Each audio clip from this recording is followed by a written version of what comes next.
Hello people! For today's video, gumawa tayo ng ubi cheesy ensaymada. Same recipe lang to yung ginawa nating cheese roll a la Mary Grace. Then kung naalala nyo, gumawa din tayo ng ubi cheese roll. The same lang to. Nag-steam ako ng potato dyan, and sa dough na to, kailangan natin ng 150 grams ng mashed potato. Imamash lang nating maigi and set aside. Then we need 170 grams ng milk, pero naubusan ako ng fresh milk. Pwedeng evap, pero gumamit ako dito ng water. Tapos nag-add ako ng 1/3 cup ng powdered milk. Then 50 grams ng sugar. Kung fresh milk or evaporated ang gamit nyo, tanggalin nyo na yung powdered milk. Then 3 medium egg yolk yung gamit natin. Kung large yung itlog nyo, gawin nyo lang 2. Then agad ako ng 7 grams ng instant yeast. Then i-mix all together, and then gumamit ako dyan ng electric mixer. Kailangan natin gumamit ng electric mixer dito dahil sa dough na to ay medyo watery. Mabasa talaga tong dough na to, so mahirapan tayo by hand. Then agad ako ng 400 grams ng all-purpose flour. Pwede kayong gumamit ng bread flour, mas maganda. I-mix natin to gamit ang electric mixer until ma-form siya na dough or mag-combine lahat.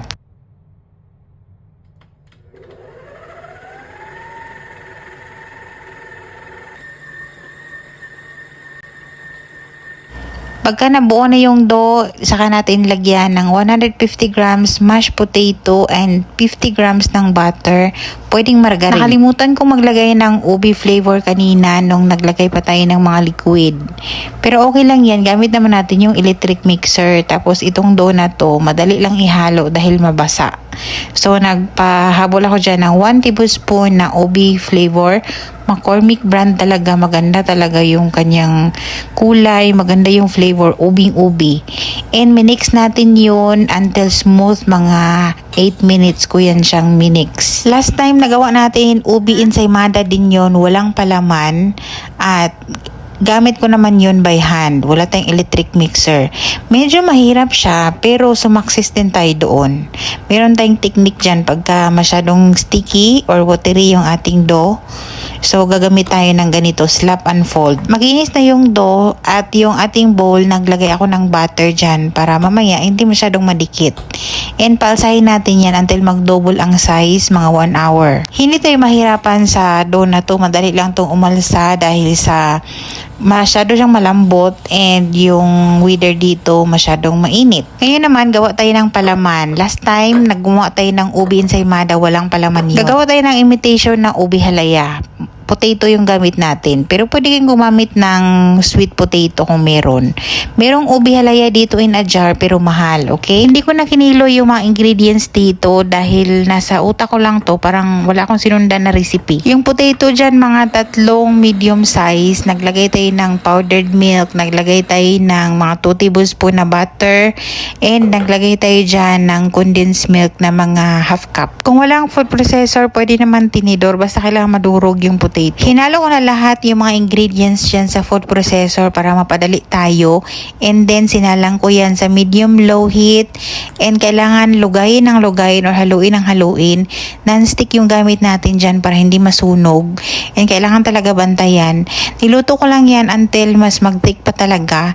And habang lumalamig yan, mag-thick pa yung ating ubi halaya. Ubi halaya na potato. Hindi yan siya ubi. Pero naglagay tayo ng ubi flavor dyan.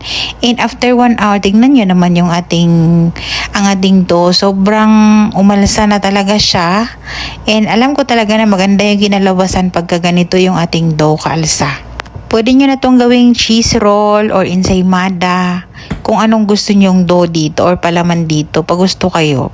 Nung nakaraan kasi wala yung palaman dahil tinamad lang akong gumawa, pero pwede naman talagang gumawa ng kagaya ng ginawa natin today. Pinortion ko yan according sa gusto nating size. Pwede naman yan timbangin para magpantay yung kanyang size. Pagka masyadong sticky yung ating dough, mag-slap and fold kayo kagaya ng ginawa kong technique.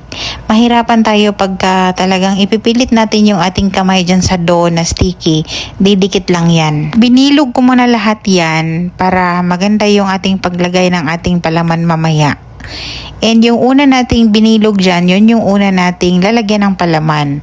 Para at least nakarest siya kahit mga 10 minutes lang bago galawin uli. Nasa inyo na yan kung pabilog lang yung ensaymada nyo, ilagay nyo sa gitna yung palaman. And naglagay tayo dyan ng sliced cheese. Pwede kayong gumamit ng quick melt. Pwede rin kayong mag-shape ng classic na ensaymada, yung palag tapos iro-roll natin. Pwede din kayong gumawa nun. Yung ginawa ko ngayon, dalawa. Yung pabilog lang, nilagay ko yan sa cupcake liner. Kagaya ng ginawa natin dati. Yung huling gawa natin ng ubi ensaymada. Ganito. Tapos, ito naman, ito yung palag na pinaikot natin. Parang ito yung classic na shape ng ensaymada. Itong palaman na to, masarap to dahil hindi masyadong matamis yung pagkagawa ko. And lumito din yung ubi flavor ng McCormick brand. McCormick talaga, maganda talaga yung kanyang yung essence ng ubi ba. So yung lag na dough ay nilagyan na natin yan ng palaman plus yung cheese. So dahil sa may cheese yan, kailangan natin yan isil ng mabuti para hindi siya magli-leak. Minsan didikit yung ating dough dyan dahil nga sticky yung ating dough dyan, no? So gumamit ako ng butter para maiwasan yung pagkapunit or pagkadikit sa ating kamay yung ating dough para hindi siya masira. Gumamit ako ng butter. Pinaalsa ko yan ng 30 minutes lang dahil sobrang alsa na yun kanina. Madali na lang siyang paalsahin uli. 30 minutes to 1 hour bago natin i-bake yung ating dough or yung ating bread para makaalsa na siya ng mabuti. And naka-preheat yung ating oven, 325 Fahrenheit.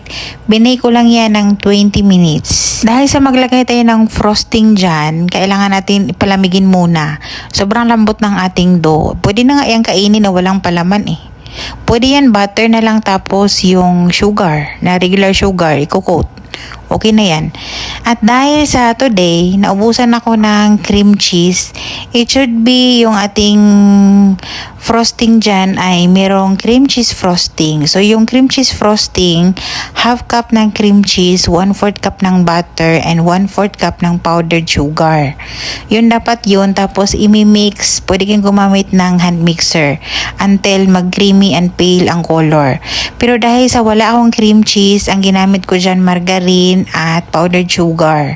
Pero pwede pa siguro to gamitan ng electric mixer or hand mixer para mag-pale pa yung kulay ng ating, dahil sobrang yellow dahil margarine yung gamit natin.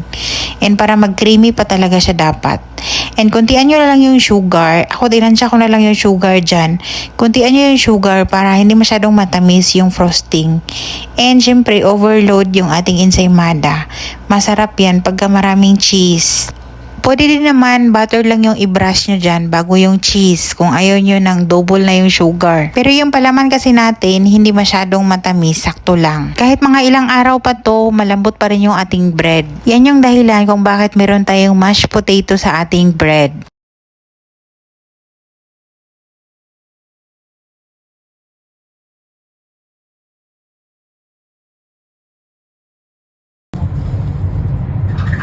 May kulay niya, hindi natanggal. Purple. Naging pink yung purple.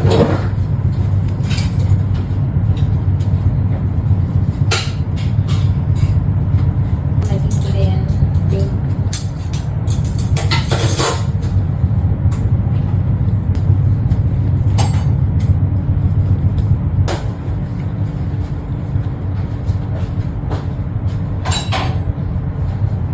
And that's it for today. Thank you so much for watching. Ang recipe, siguro ilagay ko lang sa comment section.